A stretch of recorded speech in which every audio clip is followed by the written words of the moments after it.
Vishwakarma Yojana, as we unravel the intricacies of these developments and their potential political impact right here on News 9 Live. Ladies and gentlemen, we're joined by Gautam Mukherjee, senior journalist, and Bhanu Chandar Nagarajan, public policy expert, with us on the broadcast. A very warm welcome to both of you. I'm going to quickly go across to Gautam Mukherjee first. Gautam, just to get the ball rolling, the timing of the launch and essentially, help the viewers understand, give them insights of how other schemes that have been launched under Prime Minister Narendra Modi's leadership, how does that weigh in when compared with PM's Vishwakarma Yojana, and the timing of it as well, Gautam? Well, it aims at artisans, craftsmen, and such like. It's been done before. It's been done before by previous governments, and much of the result was apparent at places like Delhi Haat and the Khadi Gramodyak Bhavan. And it did provide both an outlet as well as, skilling of the better quality artisans. Now, you also have things like the melas that are held, the Suraj Kund Mela. For years together, you had a lot of artisans at such places, and some very nice things. Now, the idea is to upscale this so that it goes into a value chain, and whether 13,000 crores is anywhere near enough to do that remains to be seen. You've also got outfits like Vishwa Bangla, which again give outlets for some very fine artisan work at affordable prices at the end of the day. So that is something West Bengal has done very well. Right. So all in all, it's well worth doing. Now, in terms of elections, if this is meant to enthuse the bottom of the pyramid, then it might to some extent, but I don't think it's a big enough program to actually do that. It is a beginning and a reiteration of what has gone before, because these kind of situations, this kind of workmanship needs an injection of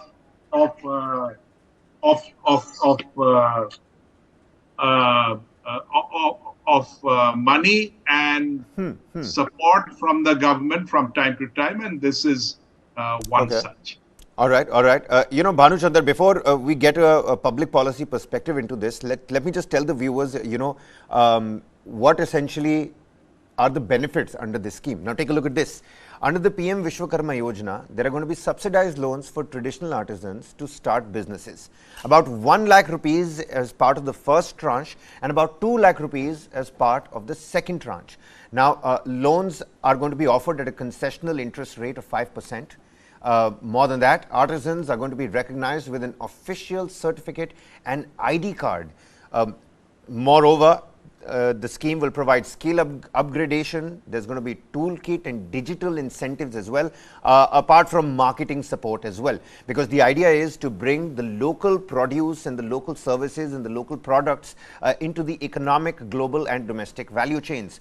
2 types of skilling programs are going to be offered, basic and advanced. A stipend of 500 rupees per day is going to be offered under the skill training, and a support of up to rupees 15,000 to buy modern tools. 5 lakh families to benefit in the first year of the scheme, and a total of 30 families to benefit over the 5 years. Now, Bhanu Chandar Nagarajan with us, on the broadcast, public policy expert. Now, from a public policy perspective, what factors might have, led to the government, influenced the government's decision to launch this particular scheme? Mind you, just a day ahead of the special parliamentary session with the general elections looming. Good afternoon, Kabir. There are 4 angles through which we can look at this. One is obviously the politics of it. Second is there is a social justice aspect to it. Third, there is a policy aspect to it on which you ask the question. And four is like, why now? Like, what is happening right now for PM to come with something like that? So since you asked the policy question first, let me dwell on that first. First is PM has been speaking against Revdi politics, right? The politics of doles. If you look at this scheme, this is the exact opposite of it. It actually provides two of the enabling things that is required for a business to survive. One is skills, and the second is capital, low-cost capital. This is not a dole, like what you mentioned. It is a 5% interest per loan. So that has to be noted. Second is it is connected to the national and the international value chains. Okay? So third thing is, like, since the government has enormous experience with the Mudra scheme, right, which in which like low cost loans have been given, and there's a great amount of repayment. So I think the government is now very comfortable with giving low cost loans and enabling infrastructure. Third thing is, see, right now India is on a growth path, right? And there's a look at what the unique aspects that India brings to the table. That's what it means with the value chains, national and international. Also, another program that has been running successfully, or like at least beginning to show results, is the One District, One Product program. Right. So I think the government has a lot of learnings from programs that have already been conducted, and I think they are coming out with this program. And obviously there are social justice aspects, political aspects, and why now aspects, which we can discuss over the course of this program. No, you're absolutely right. But one major aspect is that of wooing the other backward classes. Because again, telling the viewers that, financial outlay of rupees 13,000 crore rupees because of a focus on artisans primarily from the other backward classes. Now, the opposition has been pushing for a caste survey, and the OBCs are estimated to be more than half of the Indian population. Most of these Vishwakarma beneficiaries, ladies and gentlemen, are going to be from the other backward classes. Now, the Prime Minister, he made it part of his speech on Independence Day when he spoke about how during a 5-period, tenure of his 10-year regime, so many people came out of, the poverty line, came above the poverty line. And once they did so, there were so many schemes at their disposal. Let's listen into what the Prime Minister had to say on Independence Day, and then we'll come back for more. आने वाले दिनों में आने वाली विश्वकर्मा जयंती पर एक कार्यक्रम हम लागू करेंगे।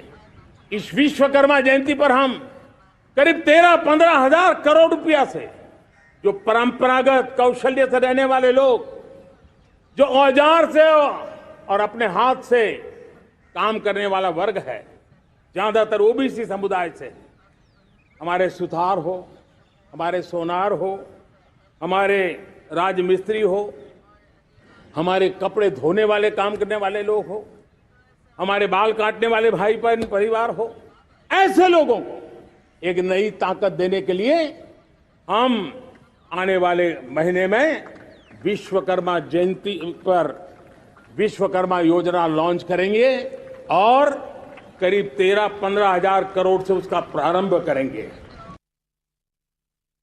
Well, so that was the Prime Minister on Independence Day. Now, Gautam Mukherjee, what aspects of the PM Vishwakarma Yojana, the numbers that the Prime Minister has put out in front of us, and it's not a small tranche of money. This is about 13,000 crore rupees. How do you think, or do you believe it will have the most significant impact on strengthening these traditional skills? Because there is skill upgradation, you will get money to buy modern tools, there is going to be focus on how we put across your own product or services in the, like Bhanu Chandra was pointing out, in the international and national economic value chains. What do you think is going to be the most important aspect of this Yojana? Design and marketing is what takes this. This is how the garment trade went up. This is how the upholstery cloth trade went up. This is how the various, the inlay work that is being done on cloth for cushioning and so on went up. So, one is to work entirely according to their own lights, which has a certain attractiveness amongst people who want to tap into the sensibilities of humble artisans from all over the country and their aesthetics. But to build volume, you certainly need to bring in the design and marketing chain aspects. It's no good putting them at exhibitions, the same old, and expecting great things. It has to be integrated. If you look at how Khadi Gramodyak Bhavan has been upgraded, there is a considerable amount of market sensitivity, design, there is flair that it did not have before. And so it was just languishing there as one more government thing. But now it is making profits. People are using Khadi and Khadi blends. I think that particular vehicle could possibly be used nationally and internationally because it has reached a critical mass. So one is all very well to give them tools and provide them, skilling, but basic skilling they manage by themselves. They have their own gurus. What they need is, look, this is what the market wants. Now, what do you think about that? And can you make things that will appeal to, various countries and their requirements? Then you go places. So let us see if they approach this with this sufficient degree of.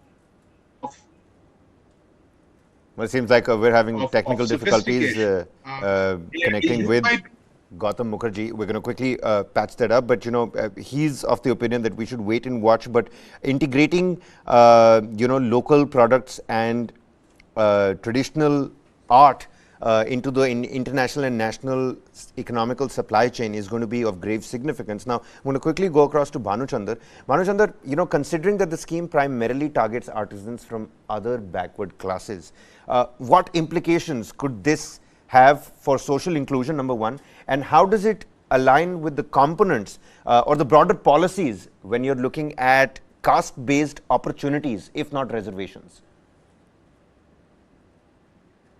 Kabir, if I have to give you a headline, I would say what Modi ji is doing is putting into practice mandal politics within Kamandal. Okay.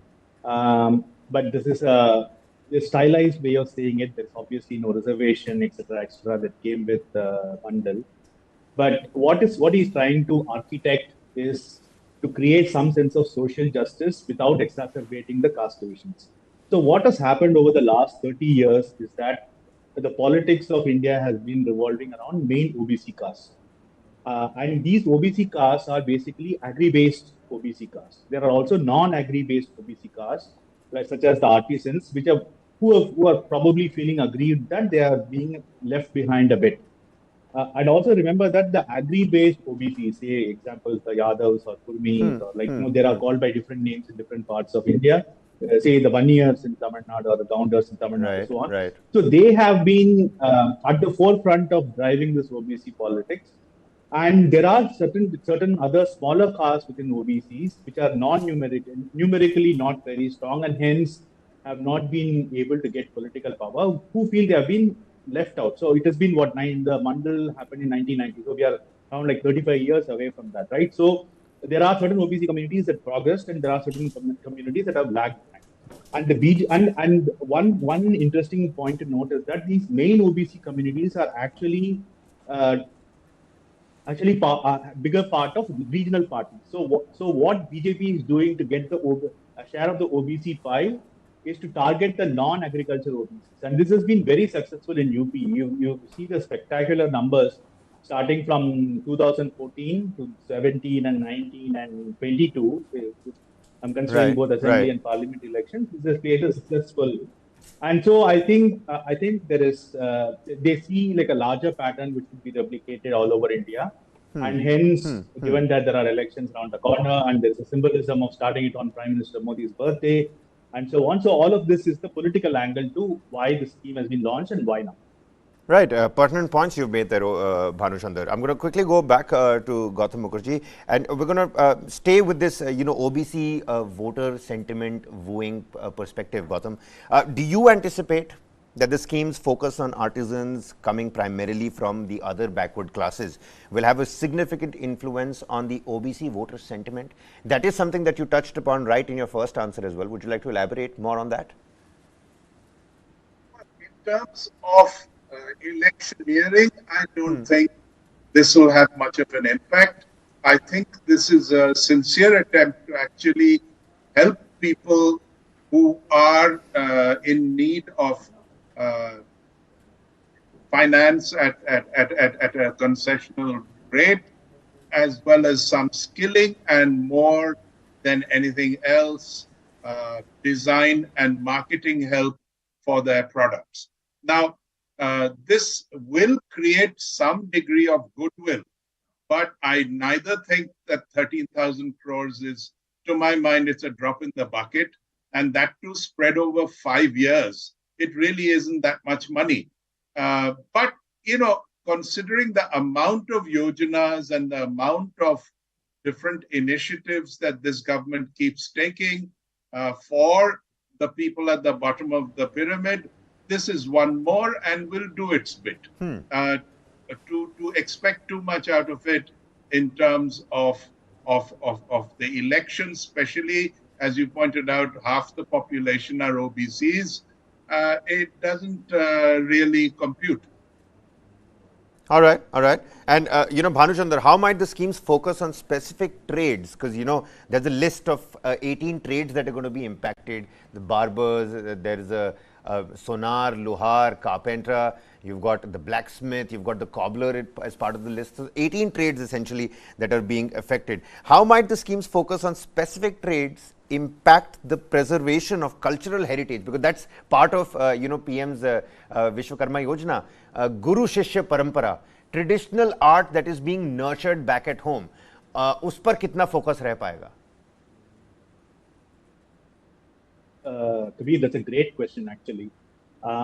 If you actually take a bigger picture look at it, what we see around the world is as societies become richer, there's a focus on beauty. Okay, we move from functionality to beauty as nations become prosperous. You go to bigger countries and you will see these beautiful works of art, even small houses. If you go to Japan, they'll have very beautiful gardens and flowers and so on. So what happens is there is an emphasis even among common people on aesthetics that has to be noted, right? And for example, I'll ask you, in fact, I'll throw a challenge to you to name 2-3 beautiful buildings in India right now, and we are going through a construction boom, right? You see office building after office building and houses after house, which are cookie cutter types, right? So there's a sense of beauty that that has been lost, and hopefully, it is there in all aspects as well. So hopefully, we will revive that. So that is one of the bigger picture things. The second thing is, if you look at the scheme, it is for people above 18 years of age, because less than 18 years you are considered a child, right? So we have very strict child labor laws enacted very differently in different parts of India. But one of the unfortunate aspects of enforcement of child labor is that we have lost the skill of apprenticeship. Okay, so usually what happens is there is a traditional passing of skills from one generation to the next generation. That is now not happening, right? We are all going to schools and we're getting educated, and that skill is getting lost. So when you mentioned the Guru Shishya Parampara, one of the things that is lost is this passing of skills from one generation to another. If you look at it, athletes start early. Okay, there are certain skills like dancers start early. Right. In fact, Peter Thiel, the famous venture capitalist, he's asking kids to drop out of school and start businesses. Okay, so people are recognizing that there are if you start early, there are certain skills that the youth bring along with their energy. So I think that is something that I think people are trying to revive, but we have our law, so they cannot be people less than 18 years of age cannot be allowed to participate in a scheme. So there are certain practical restrictions. Within that, we are trying to see how best to revive these. No, you're absolutely right. Gautam, would you like to come in on this? Promoting India's cultural heritage. I mean, I'm not too sure if we have that lack of buildings to support our architectural acumen and capacity, but is this going to indirectly benefit India's cultural heritage, at least preserving it, if not promoting it? I think most of the states have artisan programs. You go to Rajasthan, you see it there. You go to Kashmir, you go down south to Tamil Nadu, there's excellent work being done. So many states, I mentioned West Bengal, Odisha. So this is not new. But as I said, it constantly needs reinforcement because the margins, at least at the artisan level, are not sufficient for them to keep modernizing and expanding their capacities. And in all of that, government help and interest definitely will be of assistance. Now, the numbers that are being trotted out, 5 lakhs this year, 30 lakhs in 5 years, but really the numbers that they will be beneficiaries of are fairly paltry. What is important is, as I said, the beefing up of the value chain and design, which will take much, much more money and much, much more sophistication.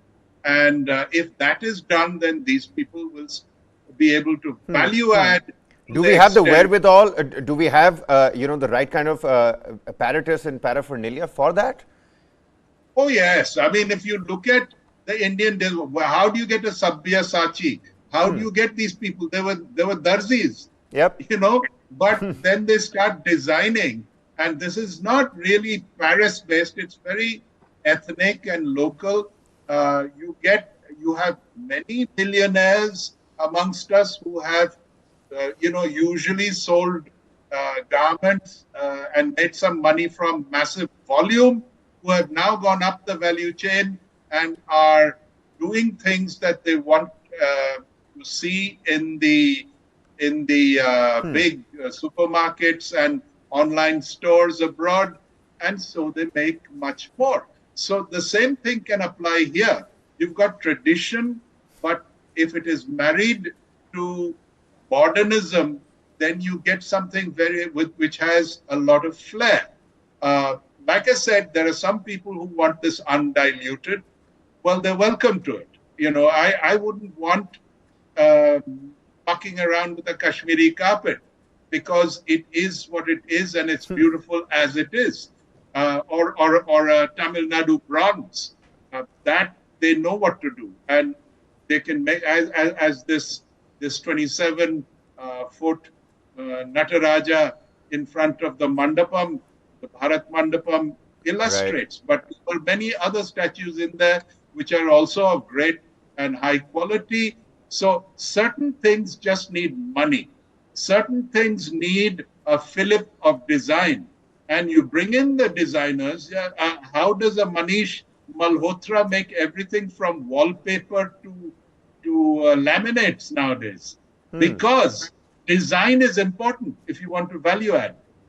Right, you're absolutely right. I mean, people are buying coasters now from these designers, and you name it. From curtains to flower vases, everything from these designers. And I think you're right. But in terms of you suggesting that some of these traditional local art needs money, some of it needs an economic supply chain, a value chain, and this scheme, it seems, has something for everybody. Now, just for the benefit of all the viewers, I'm just going to quickly read out the trades that are covered under the first set of PM Vishwakarma Yojana. It's going to be carpenters, boat makers, armorers, blacksmiths, locksmiths and goldsmiths, hammer and toolkit and fishing net makers, potters and sculptors, stone breakers, cobblers, masons, weavers, traditional dolls and toy makers as well, barbers and garland makers, washermen and tailors, part of this first list. Bhanuchandar, you know,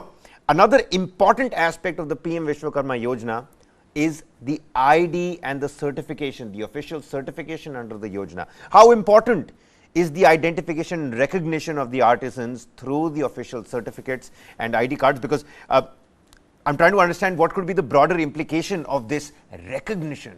आज की date में recognition भी अपने आप में कितनी बड़ी तब्दीली है? Right. So see, apart from what is happening in the Vishwakarma scheme, there are other policies that are being enacted. Right. For example, the IT tech policy that has been enacted speaks a lot on IP protection, right? And there is then in the skill ministry there is a recognition of prior skills program, right? So and also this ID that actually you just mentioned, all the three sort of is focusing on providing comfort to the customer on the authenticity of the product, okay, which is very, very important, right? Mr. Mukherjee made a couple of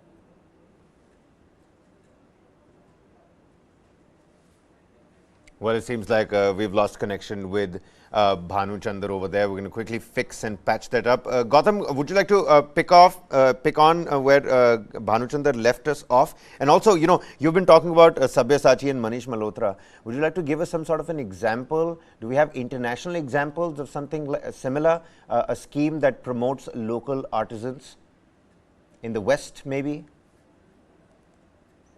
Oh, you know, traditional Agra inlay on stone. This has definitely been acted upon by designers, both in terms of architecture. You will see many places with stonework motifs on the floor, as well as in terms of highlights on a variety of stone products which have been sold in galleries and malls abroad. So what happens is and leatherwork. Again, you have people coming in and saying, look, make it like this. This is what I'm looking for. And people are enthused and can easily do it because they have the skills, but they don't have the exposure. So this is important.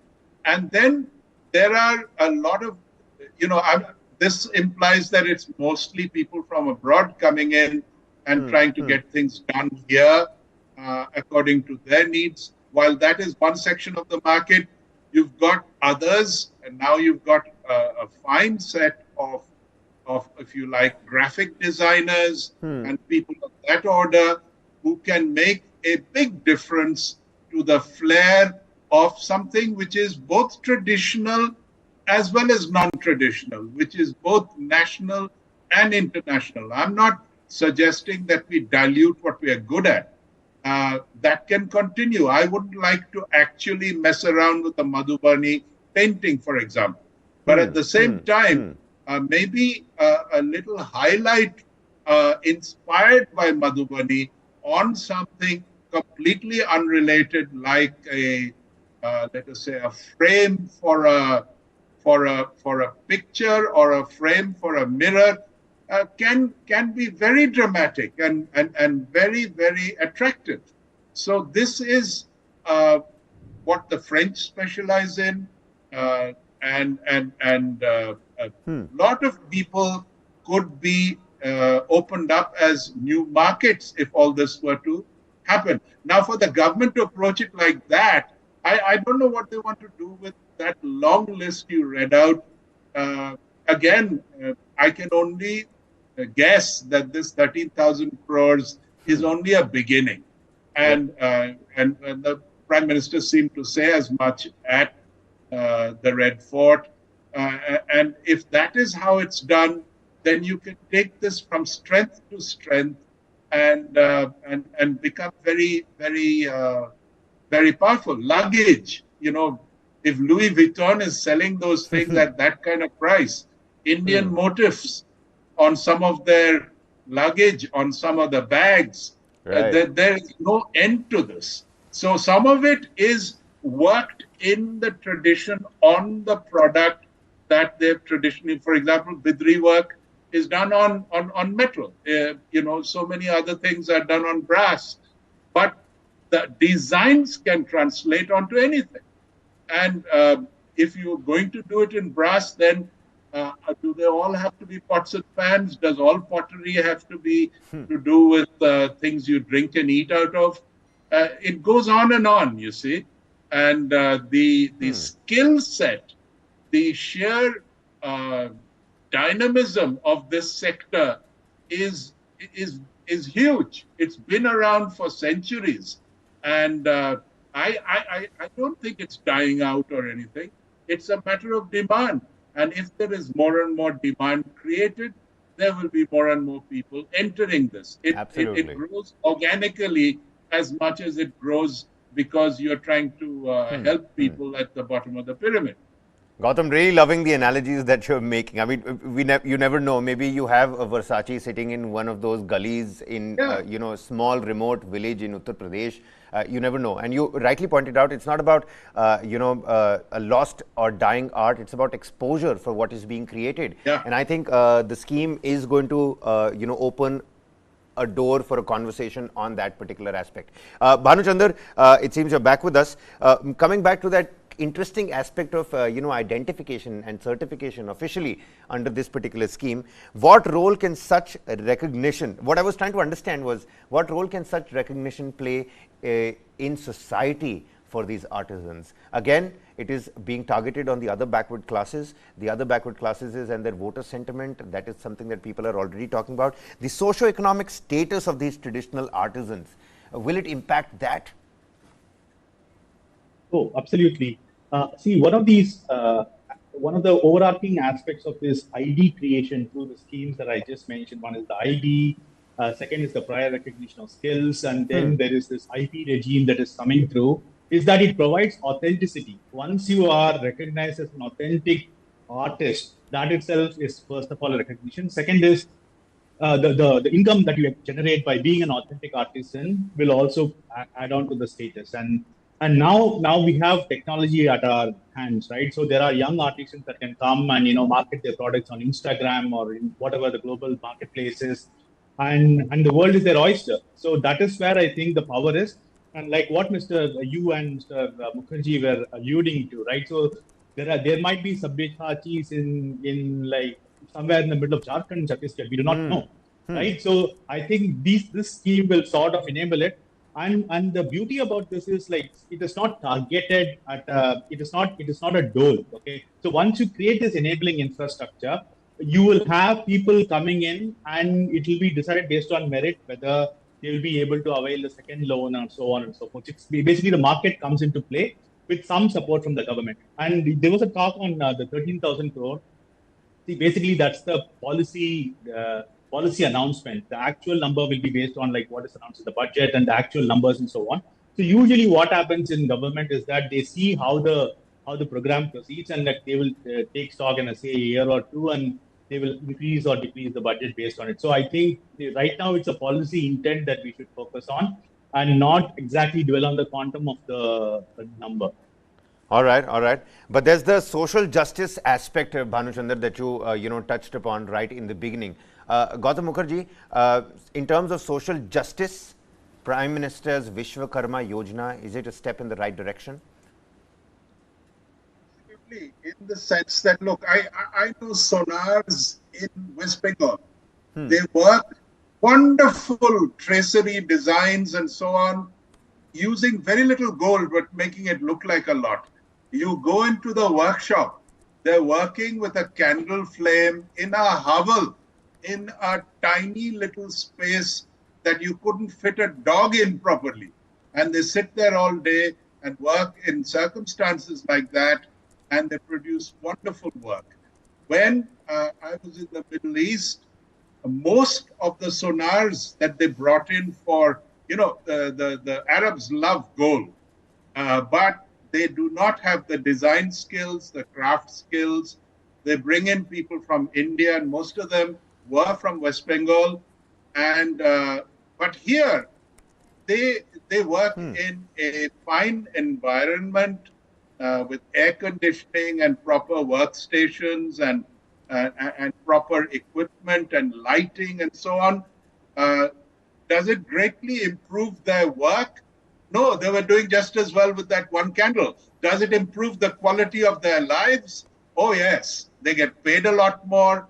They are appreciated.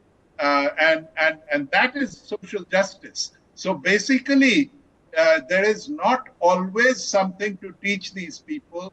It is a matter of pouring in money and creating the facilities so that these people may prosper and get some element of their skill as reward to themselves. You know, in Bengal, what happens?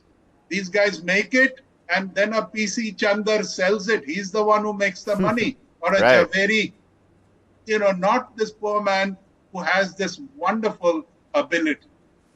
You're absolutely right. You know, this is going to give the artisans, the local artisans themselves, the agency to, you know, put their products out. Of course, Bhanu Chandar, I'm coming to you next. Do add to, you know, what Gautam said.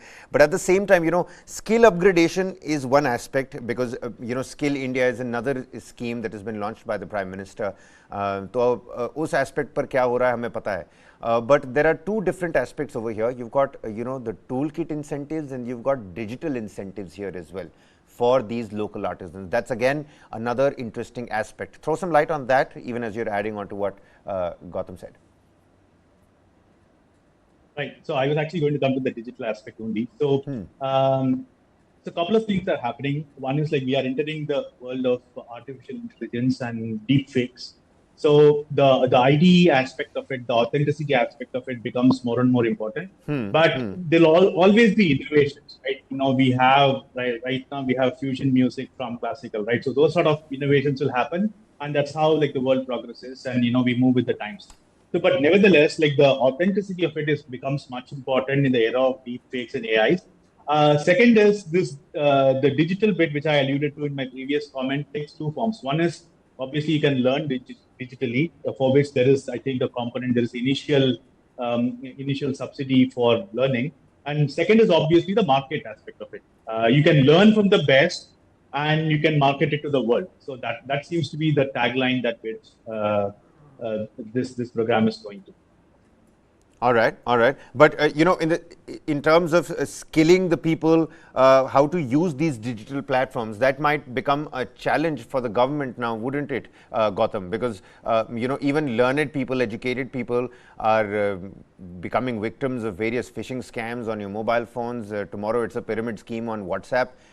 Just a simple WhatsApp forward message can you know call doomsday on you on your finances. How will the government traverse through this particular challenge? इतने सारे लोगों को समझाना, to make them privy, make them digitally savvy, it is going to be a tough task. The greatest things about selling digitally is you cut out a lot of the middleman commissions, which are tend to be massive. So that is an advantage that outweighs some of the risks.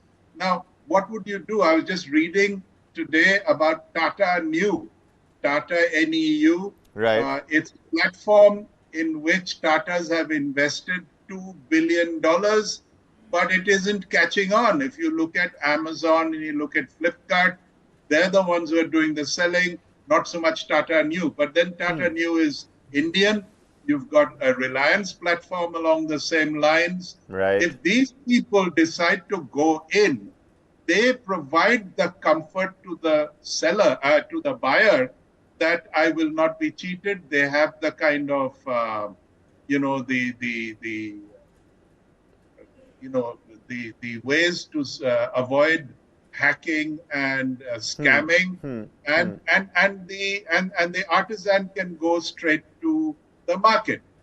So digital has tremendous possibilities, and it is something that can empower. No, I absolutely concede. Digital has you know tremendous possibilities and opportunities. But what happens when these artisans, not the buyer, the seller, gets cheated, hacked, scammed? Well, it won't happen if you. I mean, I have never been cheated when I work through Flipkart or Amazon, but I will be cheated if I go direct into some website I've never heard of, and I have been cheated like that, where I paid up and that's the last I heard of the bugger. So these things do happen, but not if you go just as in the old days before all this digital and online purchasing. You went to a good store and you were assured at least if they're selling you gold, it is gold. There is not something inside which isn't authentic. And if you're buying clothes and so on, in every aspect, this is so. But now there are online sites. I mentioned the Indian ones because they're the ones who should take up. First of all, they need to grow their business. Secondly, why must all business be directed through Walmart and Amazon? You're absolutely right. I mean, why not make a platform for them that is run by them, and so that they are the sellers and. No, they don't have to. I feel that they are good at what they do. Let them do that, but take the selling part of it and create the right app and work it through a reliable firm like Tata or Reliance. And I don't think there is any worry either on the part of the artisan or the buyer. I personally feel, and of course we're at a paucity of time here, so we'll have to wrap this discussion up, a riveting one nonetheless. I personally feel, gentlemen, that there is going to be a trust deficit in the seller. Last 30 seconds to you, Bhanu Chandra. Last 30 seconds. Go ahead. See, thanks. Yeah, it's a quite riveting discussion. See, Prime Minister has been focusing on this aspect of Vishwakarma community in the way he gives dignitaries with these amazing things. Like, I think like the gift selector of the Prime Minister is probably one of the most interesting people in India right now. One aspect of this is it's these skills are non-commoditized and they're very unique to our culture, and this is the right time for this scheme to be launched. I hope like we have very successful entrepreneurs coming out of this scheme. All right, gentlemen. Many thanks for joining with us, Gautam Mukherjee and Bhanu Chandra Nagarajan. We've cut the screen to you in a quick nod, smile, yes, or the opposite. Tell the viewers if this, in fact, is a welcome step or not. Oh, yes. It is? Well, there you have it, ladies and gentlemen. A welcome step. Prime Minister's Vishwakarma Yojana is launched on the 17th. On the Prime Minister's birthday. What's going to happen? How many beneficiaries will actually get the benefit? Will it actually do what it set out for? Well, we'll have to wait and find out. That's all the time we have for you. This is Kabir Naqvi signing off. Lots more coming right on the other side. Don't go anywhere.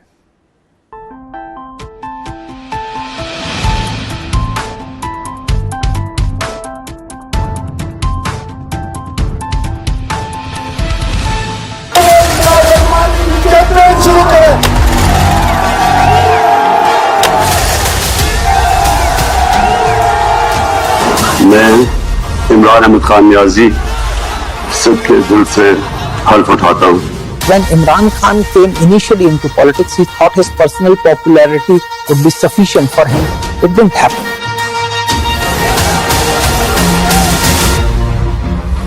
The retired military generals are openly saying that Imran Khan is a better choice.